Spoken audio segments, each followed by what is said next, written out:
है उसी same force में, तो उनके थ्रू फिर हमारे रिलेटिव्स को पता चला। सर्विस 1998 से ही लगी है और ज़्यादातर दंतेवाड़ा और ये सब उस रेंज में ही रहे हैं वो। हाल ही में घर और फ़ोन में लगातार बात होती रहती हूँ, आपके सीएसएफ में ही है? हाँ, वो भी सेम डिपार्टमेंट में ही है।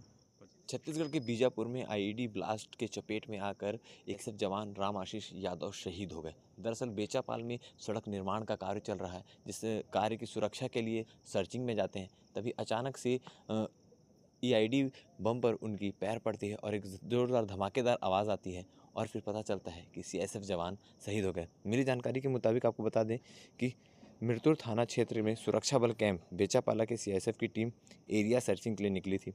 इस दौरान गांडोकपारा से कुतुलपारा की ओर सर्चिंग की जा रही थी, तभी बेचापाला पदमारा के पास नक्सलियों द्वारा लगाए गए प्रेशर बॉम्ब की चपेट में एक जवान आ जाते हैं और ज़ोरदार धमाका होता है। फिर बेचापाला के में पदस्थ प्रधान आरक्षक राम आशीष शहीद हो जाते हैं। इस वक्त उनके छोटे बेटे लालू यादव हमारे साथ मौजूद हैं, उनसे बातचीत करेंगे।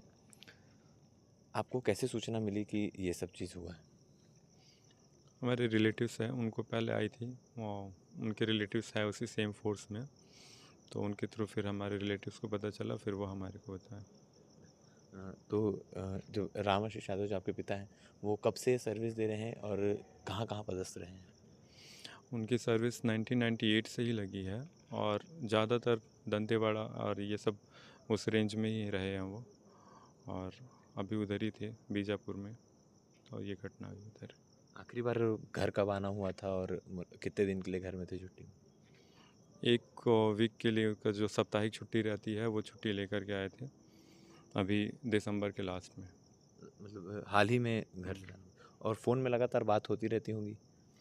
बात होती है जब अगर नेटवर्क रेंज में आते हैं तब, ऐसे नेटवर्क नहीं रहता ज़्यादातर तो बात नहीं हो पाती है। आखिरी बार फ़ोन कब आया था उनका?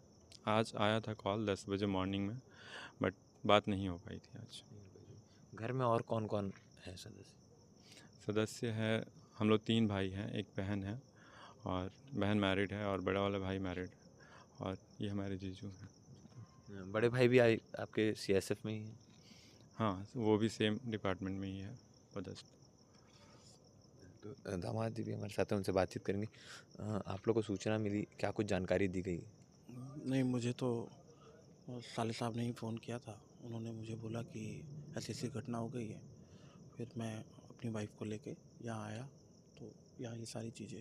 आप लोग भी यहीं भिलाई में ही रहना होता है? जी, हम रिसाली में रहते हैं। वैशाली में। जी, तो कितने बजे आप लोगों को इनका फ़ोन आया था कि कब ये सब घटना हुई? अराउंड 4 o'clock 4 4 o'clock o'clock के हाँ आसपास। जी। तो ये परिवार के सदस्य हैं जिनको सूचना मिलती है कि इस प्रकार की घटना, इस प्रकार के नक्सली हमले में जवान शहीद हो गए। वो बता दें कि भिलाई के सेक्टर 2 के रहने वाले राम आशीष यादव हैं, जो पिछले लगभग 25-26 सालों से सीएसएफ में पदस्थ हैं और वो 25-26 सालों में लगभग अधिकतर समय जो है वो दंतेवाड़ा, बीजापुर इन्हीं सभी स्थानों नक्सली क्षेत्रों में अपनी सेवाएँ देते आए हैं। आगे क्या कुछ इसमें अपडेट रहती है, क्योंकि आपको बता दें कि जो पार्थिव शरीर है उन्हें कल भिलाई लाया जाएगा, उसके बाद उसका अंतिम संस्कार का कार्यक्रम किया जाएगा। और क्या कुछ इस मामले में अपडेट आती है, हम आपको पल पल की अपडेट देने का प्रयास करेंगे। बने रहिएगा हमारे साथ। भिलाई टाइम्स के चैनल को सब्सक्राइब करना ना भूलें। धन्यवाद।